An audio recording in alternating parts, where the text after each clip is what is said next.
So it's not actually another Monday, but I wanted to make sure I had a video because when this goes up, I am out of town. So in case I happen to be able to film something while I'm away, that's awesome. But if not, I wanted to make sure we had something to keep the schedule with. So um, I don't think I thought ahead enough to have like a particular topic in mind, but I was thinking while I was crocheting, um, I would talk about a bit of my history with art and like creativity in general, I guess.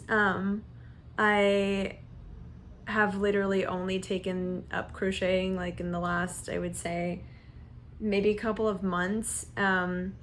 I had a friend's mom that showed me how back when I was still living in Austin, and it was a very short-lived hobby at the time. I think like, I don't know, maybe I tried a couple stitches on a few things, and then left it. And then cut to several years later, this past holiday season, I decided to make a sweater because I was having like a, I don't know, a panic attack about like gift giving. Like I love gift giving, but it can get very expensive. There's like a lot of logistics and planning ahead, and it's just, I guess, sort of stressful sometimes. So I was like, I'm gonna make someone a sweater, which like in hindsight is insane because that's also like very time consuming and like not that easy. I did end up making a sweater. I didn't end up giving it to anyone, but it is in my closet and it's a little lumpy, but I do love her. So anyway, all of that is to say that I'm not a person that crochets or really like, I would say like makes things with my hands necessarily. I started out with drawing. When I was a kiddo, I actually sat in front of the TV watching Avatar: The Last Airbender. If you don't know what that is, please, dear God, do yourself a favor and go watch that now. I don't know if it's on Netflix still or what, but it's an animated show that aired on Nickelodeon for quite some time back in the early aughts, and I just loved it. I loved the narrative and like the messaging behind it and like the whole story and what have you, but I also just really loved the animation, and I don't think I really understood all the art that goes behind that, like the artistry more so. So anyway, I really loved it, and I sat in front of the TV and I just kind of taught myself to draw. And I would like when like DVR came out and like you were able to pause TV, I would pause it and like put a piece of paper over the TV and like draw it, and just like yeah, that's where I think my love for drawing came from first, and then of course it like branched out. I read a lot of manga as a kid, so I don't want to say it, but it's Japanese comic books because I mean, I guess that's like the easiest way to explain what that is if you don't already know, but it's like also I think like really annoying for it to be called that, or people feel that it's very annoying for it to be called that. But in any case, I just loved emotion through drawing, and so I did a lot of that for a long time. Through high school, it was like the only thing. I didn't even color things. It was just like pen or pencil to paper, and I just couldn't really imagine doing anything differently. Like I felt like anytime I colored something, it went to shit and it just like wasn't good anymore. And so like painting was out of the question. I just felt like that was like crazy. Like I was just not gonna be good at it, and I hated that.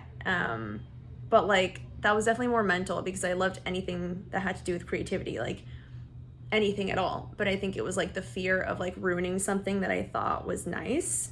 So like whenever I had a drawing that I really liked and I was like, oh my God, it would be cool to color it, but then, you know, then I'd ruin what I have, or like what I've worked on, I guess maybe was the thought. So I avoided it entirely. And then I'm just crocheting down here, sorry. And then I took a class in high school, a painting class, and it wasn't even like out of my own volition. Like I think it was the only thing that fit on that slot of the schedule, if I'm not mistaken, or like, I don't know what happened to put me in that class. I think I wanted to take like ceramics or something, and I think painting, or maybe I wanted to draw, like take an actual drawing class, because again, all of that was self-taught, and it just like wouldn't fit in my schedule, and the only thing was painting, and I was like, well, crap, I guess it's time. And then I couldn't stop painting, and that became a thing that I do to this day. In my other videos, you can see the paintings on the wall behind me in the living room. Those are all ones that I've done, and I love it. And it's been a long time since I started. I wouldn't say that I've gotten necessarily like better at it. I would say, like, since I started, I don't know that I've seen like a massive improvement, but I definitely love it, and I don't know that I could ever really stop. But with that is more so the topic that I wanted to talk about in relation to my history with creativity is like how things come and go in phases, and sort of like periods of time are marked with different creative endeavors or like different styles. So I don't know if it's fair to say I get bored really easy, as much as it's fair to say I'm really curious about a lot of different things, and a lot of different things excite me. And so there will be times like right now where I'm not painting very much. It doesn't fill me, it doesn't bring me joy, although there's some nuance there. We'll leave it there for a second. It's just not what I'm like gravitating towards right now. And I think that that's been sometimes in the past a little harder to deal with, because it's like, oh, this thing that I feel like I define myself by, like, oh, what are you? I'm an artist, I paint, I do this and that, but what happens when you're not doing all of that? It's like, who are you? When you tie your identity to those things. I think in the past I used to struggle with that more, and now I understand that those things are still true. Even if I'm not currently doing them, they're still a part of me. They're still like within me, and things that I love and adore. So but it's been a while, and sort of like a trek to get comfortable with those periods of time where like I'm not drawing, which is like what started it all or whatever, or where I'm not painting, which is what like continued the journey, and I'm doing something like crocheting, which is like, it feels very random, right? Like, I don't know. I've sold paintings before, I've done drawings for friends, I've done murals, so it's like that in my mind is very like, you know, that's my capital T thing, and then it's like, you know, doing something random like this feels like not as much my thing, but it totally is, because I love it and I'm doing it and it's fun. But I guess the way I came to this versus like continuing to draw is I really wanted to do something with my hands in such a way that like painting and drawing wasn't really doing for me, like forming something, building something with my hands. And I think a lot about how I used to play with Legos when I was younger, and not too young actually, for some time. I just really like building things, you know, whatever. If you went to school here in the States, I'm not sure if they do that somewhere else, but you have like Spirit Week or Homecoming Week, which is where, you know, all the different grades will compete against each other, and usually there's some kind of like creative component to the competition, whether it's decorating, I don't know, something that moves and it's like representative of whatever theme that you've been assigned, and whatever. All of that was just like my Super Bowl, if you will. It was just like, that was my thing, it was my jam. I turned into like, you know, creative director, annoying bossy person mode for sure. I don't know if I would say I'm too proud of that, but I certainly loved it, so I think that makes up for it in the end, hopefully.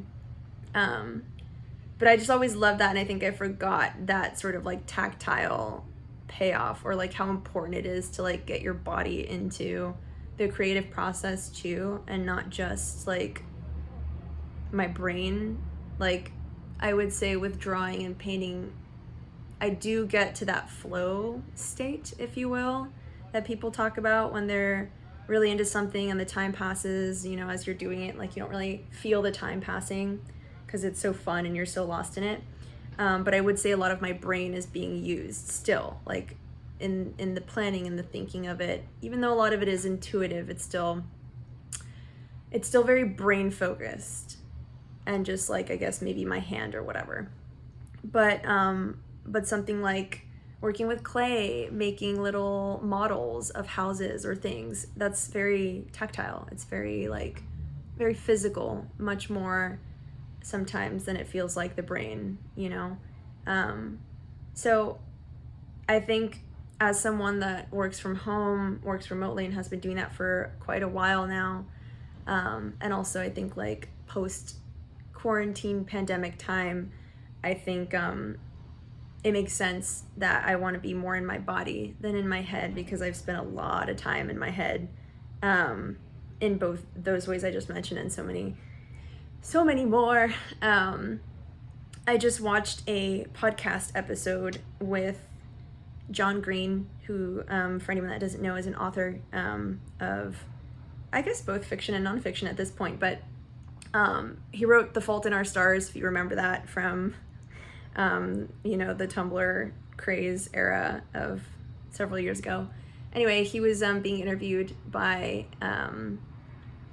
someone on NPR, and I really appreciated his answer to the question of, they asked him, do you spend more time in the world or in your head? And I think most of us would probably say in our head. And he said, absolutely, in my own head by a wide margin. And I just really felt that, the way he said it, it made me laugh. And it was very relatable to me for sure throughout my life. So anywho, spend lots of time in my head, so trying to get back into my body. And I think with all of this, what I want to share, or what I want to say, is that, like, it's okay if the thing you define yourself by and your creativity, like, just isn't the thing you want to be doing right now.